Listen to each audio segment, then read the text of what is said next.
ගෞතම බුදු සසුනේ ඉර්ධිමත් භික්ෂුණීන් වහන්සේලා අතර අගපදවිය උප්පලවන්නා මහරහත් තෙරණින් වහන්සේට හිමි වූයේ පදුමුත්තර බුදුරජාණන් වහන්සේගේ සමයේ හංසවතී නුවර ඉපිද එක්තරා භික්ෂුණියකට ඉර්ධිමත් භික්ෂුණීන් අතර අගතනතුර පිරිනමනු දැක මතුයම් බුදු සසුනක තමාටද එම තනතුරම හිමි වේවා කියා සද්දිනක් බුද්ධ ප්‍රමුඛ මහා සංඝරුවන්ට මහදම් පිරිනමා සිදු කළ ප්‍රාර්ථනාවේ ප්‍රතිඵලයක් ලෙසයි.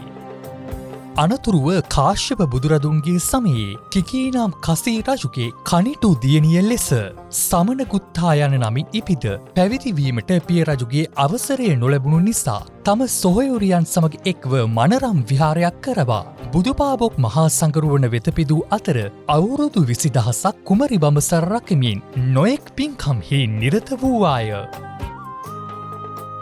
එසේ රැස් කළ පුණ්‍ය බල මහිමයෙන් සැවැත් නුවර ධනවත් සිටුගේක උපත ලබා උප්පලවන්නා යන නම ලද්දේ සිරුර නිලුපුල් පැහැයෙන් යුක්ත වූ නිසා සහ නෙත් සඟල නිලුපුල් මල් පෙති දෙකක් මෙන් බැබළුණු නිසයි.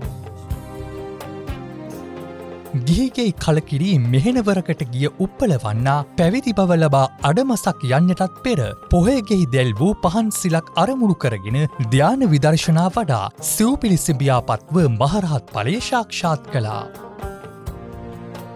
ඉර්ධි ප්‍රාතිහාර්ය පෑමට තිබූ දක්ෂතාවය නිසාම බුදුරදුන් ඉර්ධිමත් භික්ෂුණීන් අතර අගතනතුර උප්පලවන්නා මහරහත් තෙරණින් වහන්සේ වෙත පිරිනැමුවා.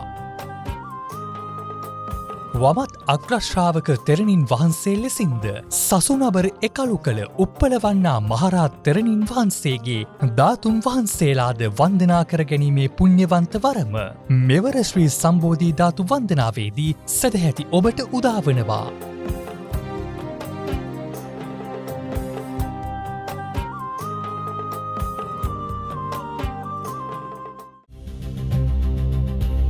Thank you for watching Sri Lanka's first and only Buddhist news bulletin. Stay connected and stay informed with Susambesha News.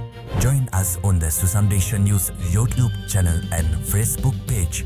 Sri Lanka's first and only Buddhist news bulletin, Susambesha News.